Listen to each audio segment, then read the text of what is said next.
ಎಲ್ಲ ಕಡೆ ಇಡೀ ಜಿಲ್ಲಾ ಕೇಂದ್ರ ಕಚೇರಿಯಲ್ಲಿ ಮಾಡ್ತಾ ಇದ್ದೀವಿ ಮತ್ತು ಆಮ್ಯಾಗೆ ಶಾಸಕರ ಮಟ್ಟದಲ್ಲಿ ತಾಲೂಕದಲ್ಲಿ ಕೂಡ ಮಾಡ್ತಾ ಇದ್ದೀವಿ. ತಾಲೂಕು ಮಟ್ಟದಲ್ಲಿ ಅದು ಆಲ್ರೆಡಿ ಯಾವುದಕ್ಕೆ ಮತ್ತು ಪೂರೈಸಿದ ಮೇಲೆ ಹೇಳುವಂಥ ಡ್ಯೂಟಿ ಆಗಬೇಕು, ಜನಕ್ಕೆ ಗೊತ್ತಾಗಬೇಕು ನಾವು ಮಾಡ್ಯಾವಂಥ ಒಳ್ಳೆ ಕಾರ್ಯಕ್ರಮ ಜನರಿಗೆ ಮುಟ್ಟಿಸಲಿಕ್ಕೆ ಕಾರ್ಯಕ್ರಮ ಮಾಡ್ತಾ ಇದ್ದೀವಿ.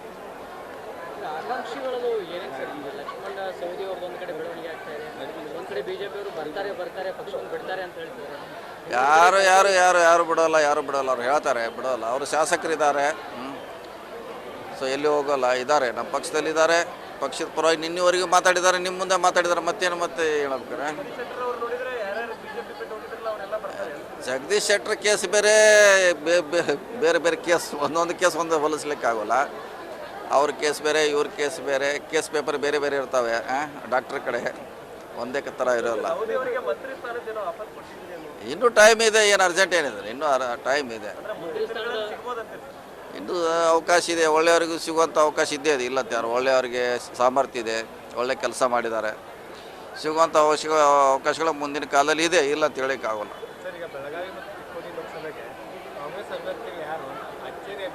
ನಾವು ನಮ್ಮ ಹೆಸರು ಕೊಟ್ಟಿದ್ದೀವಿ, ಅಂತಿಮವಾಗಿ ಹೇಳಿದ್ರು, ನಿನ್ನೆ ಹೇಳಿದಿಲ್ಲ, ಅದು ನಮ್ಮ ಹೈಕಮಾಂಡ್ನವರು ತೀರ್ಮಾನ ಮಾಡೋದು.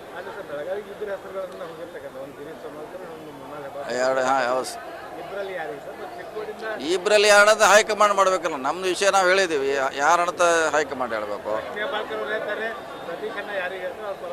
ನೋಡೋಣ, ಇನ್ನೊಂದರ ಸುತ್ತಿನ ಚರ್ಚೆ ಆಗಬೇಕು. CM ಸೇರಿದಂಗೆ ಅರ್ಜಿ ಕೊಟ್ಟರೆ ಸೇರಿದಂಗೆ, ಇನ್ನೇನು ಸೇರ್ಬೇಕಾದ್ರೆ ಸೇರಿದಂಗೆ ಅದು. ಹೌದು, ಹೋಗ್ತಾ ಇದ್ದಾರೆ.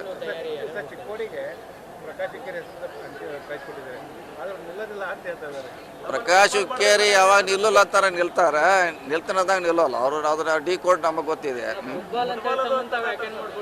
ಹಂಗೇನಿಲ್ಲ. ಅದು ಏನು ಯಾವ ಹೇಳ್ತಾರೆ ಅದ್ರ ವಿರುದ್ಧವಾಗಿ ಮಾಡ್ತಾರೆ ಅವರು. ನಿಲ್ಲಲ್ಲ ಅಂದ್ರೆ ನಿಲ್ತಾರೆ ಅವ್ರು ಅಷ್ಟೇ. ಗೆಲ್ಲಕ್ಕೆ ಪ್ರಯತ್ನ ಮಾಡ್ತೀವಿ, ಗೆಲ್ಲೋದು ಆಮ್ಯಾಗೆ ಅದು ಗೆಲ್ಲಕ್ಕೆ ಪ್ರಯತ್ನ ಮಾಡ್ತೀವಿ.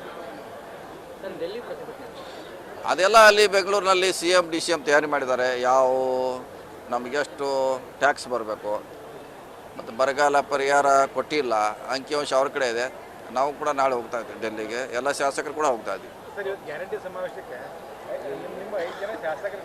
ಹೌದವ್ರು ಬೇರೆ ಬೇರೆ ಕೆಲಸ ಇರ್ತಾರೆ. ಕೆಲವರು ಬೆಂಗಳೂರಲ್ಲಿದ್ದಾರೆ ರಾಜ್ಯಕ್ಕಾಗಿ. ಸೌದಿ ಅವರು ಬೇರೆ ಅವ್ರು ಕಾಂಟ್ಯಾಕ್ಟ್ ಆಗಿಲ್ಲ, DC ಅವ್ರು ಹೇಳಿದರು. ಮಿಕ್ಕಿದಿರೋ ನಮ್ಮವ್ರು ಇದೆ, ಮಹೇಶ್ ತಮ್ಮನವ್ರು ಮುಂಜಾನೆ ಡೆಲ್ಲಿಗೆ ಹೋಗ್ಯಾರ ಅವ್ರು ಅಡ್ವಾನ್ಸ್ ಆಗಿ. ಅಶೋಕ್ ಪಟ್ಟಣ್ಣು ಸ್ವಲ್ಪ ಹುಷಾರಿಲ್ಲ, ಪೇಷಂಟ್ ಆಗ್ಯಾರ, ಹಿಂಗಾಗಿ ಅವ್ರಿಗೆ ಬರಲಿಕ್ಕಾಗಲ್ಲ. ಬೇರೆ ಬೇರೆ ಸಮಸ್ಯೆ ಇದೆ ಅವ್ರದ್ದು. ಸೊ ನಾವಿದ್ರೆ ಇದ್ದಂಗೆ ಏನು ಮಾಡೋದು, ಎಲ್ಲ ಬಂದ್ ಆಗ್ಬೇಕಾರೆ ಅದು ಏನು ಮಾಡೋಕ್ಕೆ, ಎಲ್ಲ ಬಂದಾಗಬೇಕು. ಧ್ವಜಗಳ ಹಾವಳಿ ಬಂದಾಗಬೇಕು, ಡೆವಲಪ್ಮೆಂಟು ಸಮಾನತೆ ಬರಬೇಕು. ಬರಲಿಲ್ಲ ಅಂತಂದರೆ ಪ್ರಜಾಪ್ರಭುತ್ವದ ದೇಶದಲ್ಲಿ ನಾವು ಪ್ರತಿಭಟನೆ ಅದಕ್ಕೆ ಅಸ್ತ್ರ. ಎಲ್ಲರಿಗೆ ನನ್ನ ಬಾಯಿಂದ ಯಾಕೆ ಹೇಳಿಸ್ತಿರೋದು, ಜಗತ್ ಜಾಹೀರು. ಈಗ 3 ಕೋಟಿ ಮನೆಗಳಿಗೆ ವಿದ್ಯುತ್ ಉಚಿತ ಅಂತೇಳಿ ಅವರು ಒಂದು ಗ್ಯಾರಂಟಿ ಕೊಡ್ತಾ ಇದ್ದಾರೆ. ಇದನ್ನು ಯಾವ ರೀತಿ ವ್ಯಾಖ್ಯಾನಿಸ್ತೀರಿ? ನೋಡಿ, ನಾನು ಒಂದೇ ಮಾತನ್ನು ಹೇಳಲಿಕ್ಕೆ ಬಯಸ್ತೇನೆ. ಕಳೆದ ಸರ್ಕಾರದಲ್ಲಿ 165 ಗ್ಯಾರಂಟಿಗಳನ್ನು ಅಂದರೆ ಭಾಗ್ಯಗಳನ್ನು ಘೋಷಣೆ ಮಾಡಿದರು ಮಾನ್ಯ ಸಿದ್ದರಾಮಯ್ಯನವರು. ಅದರಲ್ಲಿ 158 ಗ್ಯಾರಂಟಿಗಳನ್ನು ಪೂರ್ತಿ ಮಾಡಿದರು. ಅಂದರೆ ಅದಕ್ಕೆ ಆ ಟೈಮ್ನಲ್ಲಿ ಭಾಗ್ಯಗಳು ಅಂತ ಹೇಳ್ತೀವಿ. ಇವತ್ತು ನಾವು ಏನೇನು 5 ಪಂಚ ಗ್ಯಾರಂಟಿಗಳನ್ನ ಘೋಷಣೆ ಮಾಡಿದ್ವಿ, ಅದನ್ನು ನಾವು ಅನುಷ್ಠಾನಕ್ಕೆ ತೆಗೆದುಕೊಂಡು ಬಂದ್ವಿ. ಈ ಗ್ಯಾರಂಟಿ ಅನ್ನುವಂಥ ಶಬ್ದ ಯಾರಿಂದ ಬಂತು? ಕಾಂಗ್ರೆಸ್ನಿಂದ ಬಂತು, ಕರ್ನಾಟಕದಿಂದ ಬಂತು. ಈಗ ದೊಡ್ಡ ದೊಡ್ಡ ಬೋಲ್ಡಿಂಗ್ ಮೇಲೆ ಮೋದಿ ಗ್ಯಾರಂಟಿ ಅಂತ ಬರೀತಾರೆ. ಇದು ನಮ್ಮ ಗ್ಯಾರಂಟಿಯ ಕಳತನ ಅನ್ನೋದಿಲ್ಲ. ನಾನು ಗ್ಯಾರಂಟಿ ಯಶಸ್ವಿ ಆಗಿದೆ, ಕಾಪಿ ಕ್ಯಾಟ್ ಮಾಡ್ತಾ ಇದ್ದಾರೆ ಅಂತ ಹೇಳ್ತೀನಿ. ಲಕ್ಷ್ಮಣ್ ಸವದಿ ಅವರು ಪಕ್ಷ ಬಿಡ್ತಾರೆ ಅನ್ನುವಂಥ ದೊಡ್ಡ ಮಟ್ಟದಲ್ಲಿ ಚರ್ಚೆ ಇದೆ. ನಿಮ್ಮ ನೇತೃತ್ವದಲ್ಲಿ ಅವರು ಕೂಡ ಪಕ್ಷ ಬಂದಿದ್ರು. ಬಿಜೆಪಿ ಅವರು ಮಾತ್ರ ಬಹಳ ಕಾನ್ಫಿಡೆಂಟ್ ಆಗಿ ಹೇಳ್ತಾ ಇದ್ದಾರೆ. ಆ ರೀತಿ ಏನಾದರೂ ನೋಡಿ, ನನ್ನ ಗಮನಕ್ಕಂತರೂ ಖಂಡಿತವಾಗ್ಲೂ ಬಂದಿಲ್ಲ. ಖಂಡಿತವಾಗ್ಲೂ ಅವರು ನಮ್ಮ ಪಕ್ಷಕ್ಕೆ ಬರುವಂಥ ಸಂದರ್ಭದಲ್ಲಿ ನಮ್ಮನ್ನೆಲ್ಲರನ್ನೂ ಅಂದರೆ ನಾವೇ ಎಲ್ಲರೂ ಮುಂದಾಗಿ ನಾವು ಆ ಟೈಮ್ನಲ್ಲಿ ಪಾತ್ರವನ್ನು ವಹಿಸಿದ್ವಿ.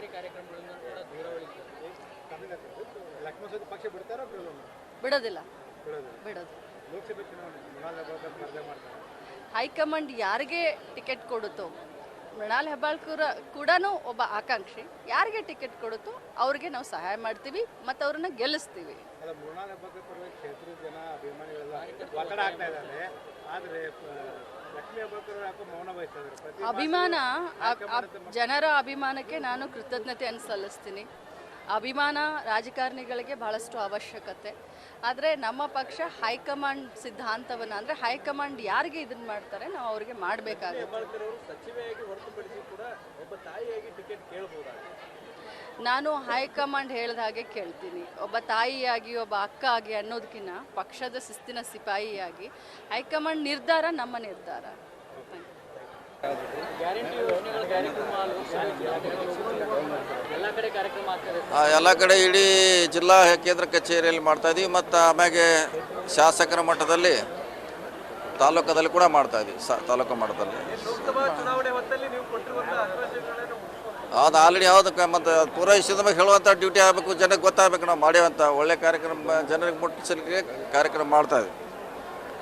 ಆಕಾಂಕ್ಷಿಗಳದು ಏನೇನು ಸರ್? ಲಕ್ಷ್ಮಣ ಸವದಿ ಅವ್ರದ್ದು ಒಂದು ಕಡೆ ಬೆಳವಣಿಗೆ ಆಗ್ತಾ ಇದೆ, ಒಂದು ಕಡೆ ಬಿಜೆಪಿ ಅವರು ಬರ್ತಾರೆ ಪಕ್ಷವನ್ನು ಬಿಡ್ತಾರೆ ಅಂತ ಹೇಳ್ತಿದ್ದಾರೆ. ಯಾರು ಬಿಡೋಲ್ಲ ಅವ್ರು ಹೇಳ್ತಾರೆ, ಬಿಡೋಲ್ಲ. ಅವರು ಶಾಸಕರಿದ್ದಾರೆ. ಸೊ ಎಲ್ಲಿ ಹೋಗೋಲ್ಲ, ಇದ್ದಾರೆ ನಮ್ಮ ಪಕ್ಷದಲ್ಲಿದ್ದಾರೆ. ಪಕ್ಷದ ಪರವಾಗಿ ನಿನ್ನೆವರೆಗೂ ಮಾತಾಡಿದ್ದಾರೆ, ನಿಮ್ಮ ಮುಂದೆ ಮಾತಾಡಿದ್ದಾರೆ. ಮತ್ತೆ ಹೇಳ್ಬೇಕಾರೆ ಜಗದೀಶ್ ಶೆಟ್ಟರ್ ಕೇಸ್ ಬೇರೆ ಬೇರೆ ಕೇಸ್, ಒಂದೊಂದು ಕೇಸ್ ಹೋಲಿಸ್ಲಿಕ್ಕೆ ಆಗೋಲ್ಲ. ಅವ್ರ ಕೇಸ್ ಬೇರೆ, ಇವ್ರ ಕೇಸ್ ಬೇರೆ, ಕೇಸ್ ಪೇಪರ್ ಬೇರೆ ಇರ್ತವೆ. ಡಾಕ್ಟರ್ ಕಡೆ ಒಂದೇ ಥರ ಇರೋಲ್ಲ.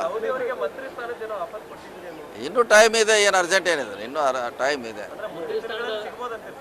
ಇನ್ನೂ ಅವಕಾಶ ಇದೆ. ಒಳ್ಳೆಯವ್ರಿಗೂ ಸಿಗುವಂಥ ಅವಕಾಶ ಇದ್ದೇ ಇದೆ, ಇಲ್ಲ ಯಾರು ಒಳ್ಳೆಯವ್ರಿಗೆ ಸಾಮರ್ಥ್ಯ ಇದೆ, ಒಳ್ಳೆ ಕೆಲಸ ಮಾಡಿದ್ದಾರೆ, ಸಿಗುವಂಥ ಅವಕಾಶಗಳು ಮುಂದಿನ ಕಾಲದಲ್ಲಿ ಇದೆ, ಇಲ್ಲ ಅಂತ ಹೇಳೋಕ್ಕಾಗಲ್ಲ.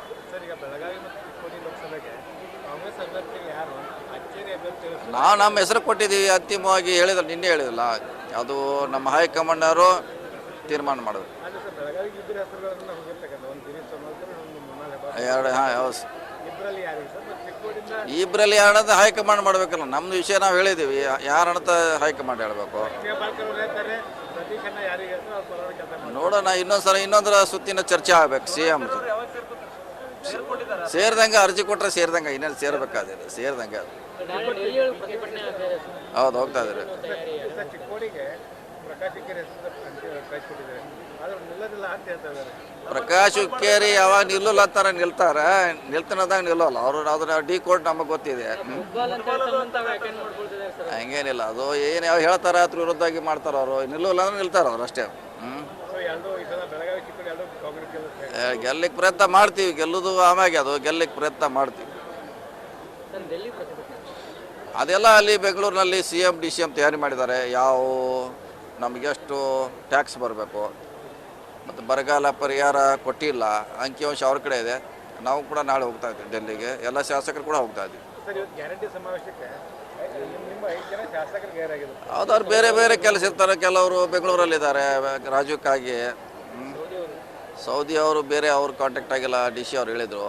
ಮಿಕ್ಕಿದೆಲ್ಲ ನಮ್ಮವ್ರು ಇದೆ, ಮಹೇಶ್ ತಮ್ಮಣ್ಣವ್ರು ಪಂಚಾಯತ್ ಡೆಲ್ಲಿಗೆ ಹೋಗ್ಯಾರ ಅವ್ರು ಅಡ್ವಾನ್ಸ್ ಆಗಿ. ಅಶೋಕ್ ಪಟ್ಟಣ ಸ್ವಲ್ಪ ಹುಷಾರಿಲ್ಲ, ಪೇಷಂಟ್ ಆಗ್ಯಾರ, ಹಿಂಗಾಗಿ ಅವ್ರಿಗೆ ಬರ್ಲಿಕ್ಕಾಗಲ್ಲ. ಬೇರೆ ಸಮಸ್ಯೆ ಇದೆ ಅವ್ರದ್ದು. ಸೊ ನಾವಿದ್ರೆ ಇದ್ದಂಗೆ ಅವ್ದು ಏನು ಮಾಡೋದು, ಎಲ್ಲ ಬಂದ್ ಆಗ್ಬೇಕು. ಅದು ಏನು ಮಾಡೋಕ್ಕೆ, ಎಲ್ಲ ಬಂದ್ ಆಗ್ಬೇಕು. ಧ್ವಜಗಳ ಹಾವಳಿ ಬಂದ್ ಆಗಬೇಕು, ಡೆವಲಪ್ಮೆಂಟು ಸಮಾನತೆ ಬರಬೇಕು. ಬರಲಿಲ್ಲ ಅಂತಂದರೆ ಪ್ರಜಾಪ್ರಭುತ್ವದ ದೇಶದಲ್ಲಿ ನಾವು ಪ್ರತಿಭಟನೆ ಅದಕ್ಕೆ ಅಸ್ತ್ರ. ಎಲ್ಲರಿಗೆ ನನ್ನ ಬಾಯಿಂದ ಯಾಕೆ ಹೇಳಿಸ್ತಿರೋದು, ಜಗಜ್ಜಾಹೀರು.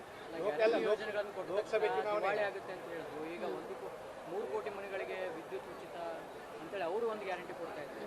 ಇದನ್ನು ಯಾವ ರೀತಿ ವ್ಯಾಖ್ಯಾನಿಸ್ತೀರಿ? ನೋಡಿ, ನಾನು ಒಂದೇ ಮಾತನ್ನು ಹೇಳಲಿಕ್ಕೆ ಬಯಸ್ತೇನೆ.